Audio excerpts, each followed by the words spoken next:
ماہ شعبان المعظم کا چاند نظر آنے سے پہلے پہلے جو شخص یہ سورت صرف 7 بار پڑھ لیتا ہے وہ نصیب و تقدیر کے بند تالے کھلوا لیتا ہے۔ بسم اللہ الرحمن الرحیم۔ ماہ رجب کے چند دن باقی ہیں اور آنے والا مہینہ شعبان کا مہینہ ہے۔ یہ اسلامی سال کا 8واں مہینہ ہے۔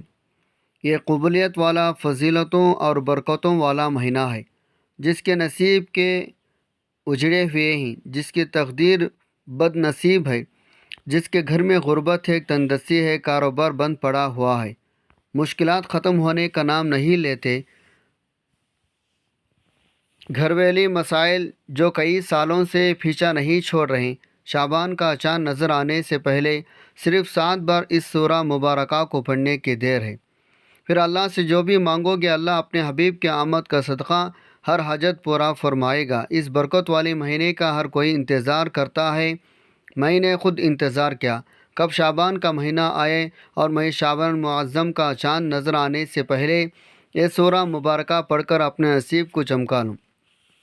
کب شعبان کا مہینہ آئے اور میں اللہ کو راضی کر سکوں۔ آپ میں سے بہت سے لوگ حضور کے دیوانے ہیں، بلکہ ہر کوئی حضور کا دیوانہ ہے۔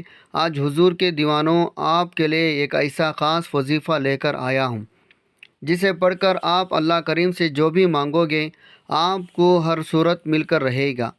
بعض اوقات یہ وظیفہ پڑھتے ہی، قرآنی صورت پڑھتے ہی اللہ بیٹھے بیٹھے ہر حاجت کو پورا فرما دیتا ہے، اور بعض اوقات یہ وظیفہ مکمل ہوتے ساتھ ہی تقدیر بدل جاتی ہے۔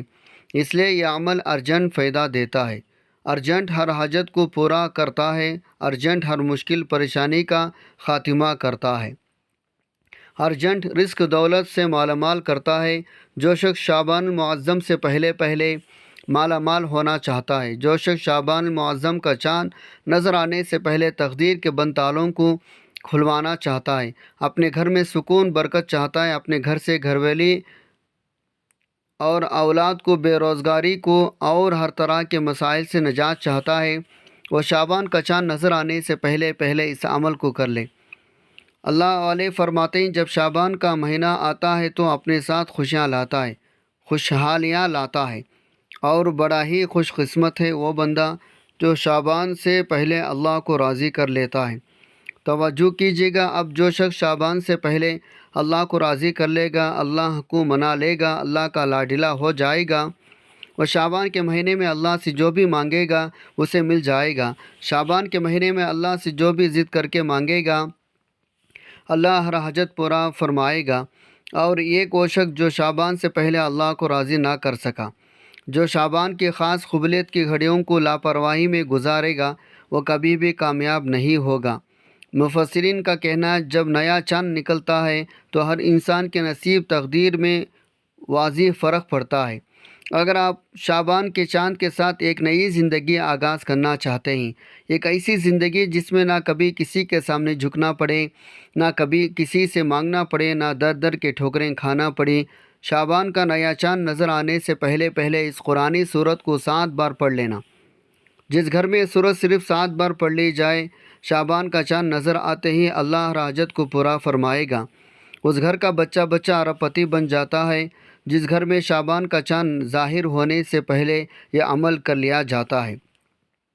شعبان سے پہلے یہ دن بڑے خاص ہیں، یہ بڑے قبولیت کے دن ہیں، بڑی عظمت والے دن ہیں، بڑی برکت والے دن ہیں۔ خدا را دنیا جہاں کے تمام کام چھوڑ کر شعبان کا چاند نظر آنے سے پہلے اس قرآنی صورت کو 7 بار پڑھ کر دیکھے گا۔ 7 آسمانوں زمینوں کے خزانے آپ کے مقدر میں آ جائیں گے۔ آپ یہ وظیفہ کسی بھی وقت کر سکتے ہیں، آج کر لیں، کل کر لیں، پرسوں کر لیں، جب آپ کو وقت ملتا ہے آپ کر لیں۔ آپ صبح نماز فجر کے بعد، ظہر کے بعد، عصر کے بعد، مغرب کے بعد، عشاء کے بعد چاہے جب چاہے کر سکتے ہیں، لیکن کرنا شعبان کا چاند نظر آنے سے پہلے پہلے ہے۔ چاند کی خبر سننے سے پہلے پہلے یہ عمل لازمی کرنا ہے۔ تو آئے ناظرین، اب ہم جان لیتے ہیں آپ نے یہ وظیفہ کیسے پڑھنا ہے، لیکن اس سے پہلے آپ سے گزارش ہے اگر آپ اس چینل پر نئے ہیں اور آپ نے ابھی تک اس چینل کو سبسکرائب نہیں کیا تو خدا را اس چینل کو ابھی سبسکرائب کر لیں، کیونکہ ایسے بہت سے وظائف، بہت سے عمل آپ کے حوالے ڈیلی بیسک پر کرتا رہوں گا۔ شعبان کا چاند نظر آنے سے پہلے آپ کو جب جہاں جیسے وقت مل جائے باوضو مصلی پر بیٹھ کر آپ نے سب سے پہلے اللہ کے حبیب صلی اللہ علیہ وسلم کے ذات اقدس پر 3 بار درود پاک پڑھنا ہے۔ درود پاک آپ کون سا بھی پڑھ سکتے ہیں۔ آپ صلی اللہ علیہ محمد پڑھ لیں، آپ صلی اللہ علیہ آلہ وسلم پڑھ لیں، آپ نماز والا درود ابراہیمی پڑھ سکتے ہیں۔ درود ابراہیمی پڑھنا یہ سب سے بہتر ہے۔ ایک بار ثواب کی نیت سے میرے ساتھ بھی پڑھے گا۔ اللہم صلی علی محمد وعلی آل محمد کما صلیت علی ابراہیم وعلی آل ابراہیم انک حمید مجید۔ اللہم بارک علی محمد وعلی آل محمد کما بارکت علی ابراہیم وعلی آل ابراہیم انک حمید مجید۔ 3 بار درود پاک پڑھنے کے بعد آپ نے سب سے پہلے اپنے خاص مقصد کی نیت کرنی ہے، کیونکہ آج جس مقصد کی نیت کر کے بیٹھو گے نیا چاند نکلتے ہی وہ مقصد پورا ہو جائے گا۔ آپ نیا گھر چاہتے ہیں، گھر مانگ لیں، گاڑی چاہتے ہیں، گاڑی مانگ لیں، نوکری کے لیے، شادی کے لیے، قرض سے نجات کے لیے، دنیا کی ہر حاجت، مقصد جتنا مرضی بڑا ہو، اللہ والے فرماتے ہیں یہ سورہ مبارکہ پڑھتے ہی پورا ہو جاتا ہے۔ اپنے مقصد کی نیت کرتے ساتھ ہی فوری طور پر آپ نے ایک بار اعوذ باللہ من الشیطان الرجیم بسم اللہ الرحمن الرحیم پڑھ کر وظیفے کا آغاز کرنا ہے۔ آپ نے سب سے پہلے نمبر پر جو وظیفہ پڑھنا ہے وہ وظیفہ بسم اللہ الرحمن الرحیم کا وظیفہ ہے۔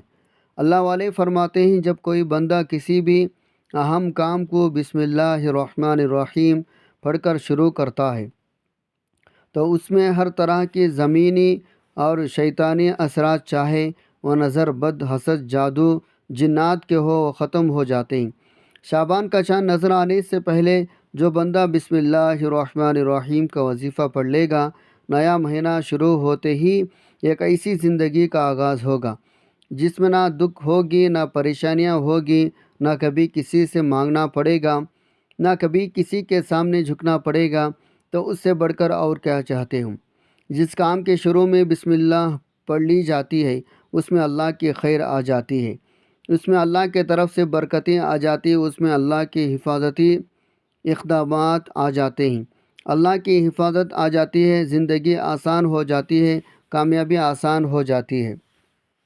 اس لیے آپ نے بسم اللہ الرحمن الرحیم کو کیسے پڑھنا ہے اور کتنے بار پڑھنا ہے توجہ کیجیے گا۔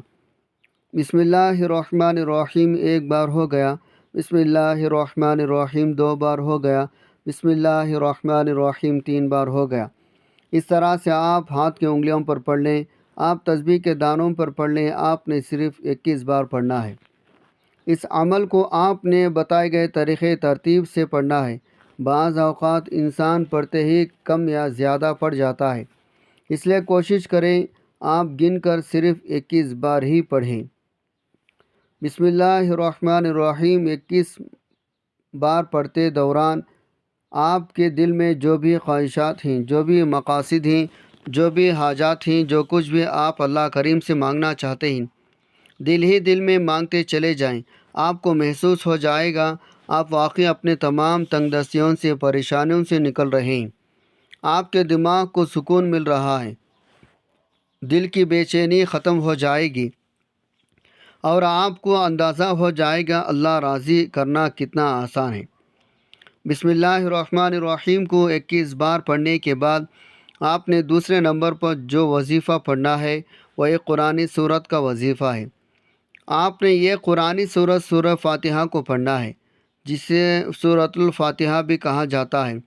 یہ قرآن کی پہلی سورت ہے، اسے سورہ شفا بھی کہا جاتا ہے۔ سورہ فاتحہ کی تلاوت سماعت فرما لیں۔ بسم اللہ الرحمن الرحیم الحمد للہ رب العالمین الرحمن الرحیم مالک یوم الدین ایاک نعبد و ایاک نستعین اہدنا الصراط المستقیم صراط الذین انعمت علیہم غیر المغضوب علیہم ولا الضالین آمین۔ آپ نے سورہ فاتحہ کو صرف 7 بار پڑھنا ہے۔ اکابرین فرماتے ہیں جب کوئی بندہ کھانا شروع کرے تو کھانا کھاتے وقت باتیں نہ کریں، زبان سے کھانا کھاتا رہیں اور دل ہی دل میں 7 بار سورہ فاتحہ پڑھ لے تو کھانا نور بن جاتا ہے۔ وہ کھانا شفا بن جاتا ہے۔ وہ کھانا تیزابیت سے بھرپور ہونے کی باوجود شفا بن جاتا ہے۔ سورہ فاتحہ کے کمالات، سورہ فاتحہ کے معجزات بتانا شروع کروں تو ویڈیو بہت لمبی ہو جائے گی۔ صرف اتنا کہوں گا، شعبان کا چاند نظر آنے سے پہلے آپ نے سورہ فاتحہ کو صرف 7 بار پڑھنا ہے۔ 7 کا عدد یاد رکھے گا۔ ہفتے کے دن بھی 7، آسمان بھی 7، زمین بھی 7، اور جب آپ شعبان کا چاند نظر آنے سے پہلے 7 بار سورہ فاتحہ پڑھیں گے تو اللہ 7 آسمانوں 7 زمینوں کا رزق آپ کے مقدر میں لکھ دے گا۔ جو شخص کہتا ہے مجھے وظیفوں کا کبھی فائدہ نہیں ہوا، میری دعائیں قبول نہیں ہوتے، وہ ایک بار شعبان کا چاند نظر آنے سے پہلے اس قرآن سورت کو 7 بار پڑھ کر ہاتھ اٹھا کر اللہ سے مانگے۔ جو مانگے گا مل جائے گا، بس رب کریم سے ضد کر کے مانگنے والا ہونا چاہیے۔ ایک بات یاد رکھے گا، سورہ فاتحہ کو 7 مرتبہ کا مطلب ہے 7 بار پڑھنا ہے۔ جلد بازی سے نہیں پڑھنا، محبت عقیدت سے پڑھنا ہے۔ سورہ فاتحہ اللہ کا شکر بھی ہے۔ سورہ فاتحہ صراط المستقیم کے تلقین بھی ہے۔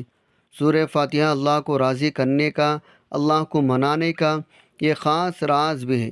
7 بار سورہ فاتحہ پڑھنے کے بعد اب آپ نے آج کا تیسرا اور آخری وظیفہ جو پڑھنا ہے، وہ وظیفہ اللہ کے صفاتی نام کا وظیفہ ہے۔ وہ صفاتی نام یا غنی ہے، جو پڑھنے والے کو غنی کر دیتا ہے، جو فقیر کو بادشاہ بنا دیتا ہے، جو غیب سے رزق دولت کے تمام بندشوں کا خاتمہ کر دیتا ہے۔ جو کہتا ہے میرا روزگار نہیں کھلتا، جو کہتا ہے میں نسل در نسل کئی سالوں سے غربت کا شکار ہوں، وہ شعبان کا چاند نظر آنے سے پہلے سورہ فاتحہ کو 7 بار پڑھنے کے بعد یا غنی کو پڑھ لیں۔ جو شخص یہ عمل کرے گا اس پر نظر خاص ہو جائے گی۔ اگر آپ بھی چاہتے ہیں آپ پر خاص کرم کی نظر ہو جائے تو آپ یا غنی کو پڑھ لیں۔ یہ اللہ کریم کی وہ صفت نام ہے۔ اللہ فرماتا ہے میں جب چاہوں جیسے چاہوں غنی کر دوں، اور جب چاہوں جسے چاہوں فقیر کر دوں۔ اور اللہ فرماتا ہے جب کوئی شخص مجھ سے دعا کرتا ہے، قرآنی عمل پڑھتا ہے، کوئی ذکر کرتا ہے تو مجھے شرم آتی ہے میں اس بندے کے حاجات کو پورا نہ کروں۔ ہمارے مانگنے میں غلطی ہو سکتی ہے، ہمارے پڑھنے میں کوتاہی ہو سکتی ہے، اللہ کے دین میں کسی بھی طرح کی کوئی کمی پیشی نہیں۔ اس لیے شعبان کا چاند نظر آنے سے پہلے آپ نے یا غنی کو پڑھنا ہے۔ کیسے پڑھنا ہے اور کتنا بار پڑھنا ہے ملاحظہ فرمائیں۔ یا غنی 1 بار ہو گیا، یا غنی 2 بار ہو گیا، یا غنی 3 بار ہو گیا۔ اس طرح سے آپ یا غنی کو ہاتھ کی انگلیوں پر پڑھ لیں یا تسبیح کے دانوں پر پڑھ لیں۔ آپ نے صرف 11 بار پڑھنا ہے۔ 11 بار یا غنی پڑھتے دوران آپ نے کسی سے بات نہیں کرنی، نہ ہی کوئی آپ سے بات کرے گا۔ آپ کے دونوں کاندھوں پر موجودہ فرشتے جب اللہ کے حضور پیش ہوتے ہیں، آپ کے نام اعمال کو پیش کرتے ہیں۔ اللہ فرماتا ہے بتاؤ آج میرے بندے کے کیا اعمال ہیں۔ نیکی والا فرشتہ کہتا ہے آج اس نے یا غنی کو پڑھا ہے۔ بدی والا فرشتہ کہتا ہے آج اس نے آپ کی صفت یا غنی کو پڑھا ہے۔ اللہ فرماتا ہے فرشتوں گواہ رہنا، میں اس بندے سے راضی ہوں۔ یا غنی پڑھ کر اس بندے نے جس نیک جائز حاجات کی خواہش کی ہے، اے فرشتوں جاؤ اس بندے کے حاجت کو پورا فرما دو۔ یہ ہے شعبان المعظم کی آمد۔ اللہ ان خاص قبولیت کی گھڑیوں میں اتنا خوش ہے، اس وقت اللہ سے جو بھی مانگو گے مل جائے گا۔ جتنا مانگ سکتے ہو مانگو۔ شعبان کا چاند آپ کے لیے خوشیاں لا رہا ہے، خوشحالیاں لا رہا ہے، رحمتیں لا رہا ہے، برکتیں لا رہا ہے۔ دنیا جہاں کے تمام کام چھوڑ کر آپ نے شعبان کا چاند دیکھ کر یا چاند دیکھنے سے پہلے 3 اعمال بتائے گئے طریقے ترتیب سے ضرور پڑھنے ہیں۔ جب آپ یہ 3 اعمال بتائے گئے طریقے اور ترتیب سے پڑھ لے تو آخر میں اللہ کے حبیب کے ذات پر پھر سے 3 بار درود پاک لازمی پڑھنا ہے، جو آپ نے عمل کے شروع میں پڑھا تھا۔ اب آپ کا عمل مکمل ہو گیا۔ اس وظیفے کو پڑھنے کے بعد اللہ کریم سے دعا مانگیں۔ ناظرین، یہ ایسا وظیفہ ہے آپ کی کوئی دعا رد نہیں ہوگی۔ یہ انتہائی طاقتور ہے۔ اس وظیفے کی بدولت اللہ رب العزت آپ کو اپنے فضل کرم سے مالی تنگ دستی سے بھی نجات دے دے گا، اور آپ کو خوشخبری بھی ملے گی، اور یہ عمل آپ نے اللہ کے ذات پر مکمل یقین، کامل بھروسہ رکھ کر کریں، ایمانداری کے ساتھ، مکمل یکسوئی کے ساتھ کرنا ہے۔ آپ جس بھی مقصد کے لیے اس وظیفے کو کریں گے، آپ کا وہ مقصد پورا ہو کر رہے گا انشاءاللہ۔ دعا ہے رب کریم میرا سنانا اور آپ کا سننا اپنے پاک بارگاہ الہی میں قبول و منظور فرمائے، جو مانگا مقدر فرمائے، جو نہیں مانگ سکے وہ بھی عطا فرمائے، آمین یا رب العالمین۔ ناظرین اکرام، اپنے رزق میں برکت، وسعت، کشادگی کے لیے اللہ تعالیٰ کے 99 ناموں میں سے کوئی ایک نام کمنٹ باکس میں ضرور شیئر کیجیے گا۔ اللہ تعالیٰ ہم سب کا حامی و ناصر ہو، آمین۔ السلام علیکم ورحمۃ اللہ وبرکاتہ۔